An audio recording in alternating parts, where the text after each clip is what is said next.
In 2024, nagpatayo ng 847 classrooms lamang ang BBM administration. O ano na ho nangyari doon sa Build Better More? Ang nangyari ho, budol-budol more. Ano ho? Yung Build Better More, yung BBM nila, budol-budol more.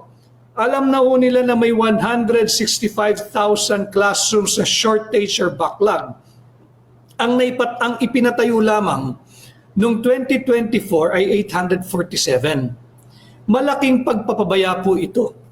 Ang malala, imbis na madagdagan ngayong kasalukuyang taon, 2025, from 847 classrooms lang noong 2024. Ngayon po 2025, 22 classrooms na lang ang ipinagawa at naipagawa ng Marcos Jr. administration.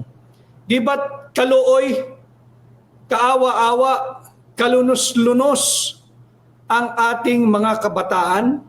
Kanya po yung ating pamagat ngayong hapon, bansot at mangmang. Sapagkat ito rin ang naging findings ng Education Commission 2. Tutuloy-tuloy din po natin ang ating talakayan. So 165,000 classrooms ang kulang, projected to reach 200,000 backlog ng classrooms ng 2028. Pag hindi po inaksyonan ito at too late na ho. 3 taon sa 6 na taong termino ni BBM ang kanyang sinayang. Hindi po nila mahahabol ang backlog na ito. Pruweba, hindi ho ba't ibinida rin niya na 1 milyong pabahay, housing projects ang kanilang itatayo every year at sa loob ng kanyang 6 na taong termino, 6 million housing units ang kanilang maipapatayo at maipapamahagi sa bawat pamilyang Pilipino. Ano ho ang nangyari? Yung target nilang 1 million housing units per year, sa 3 taon niyang panunungkulan, 100,000 units more or less lamang ang kanilang naipatayo.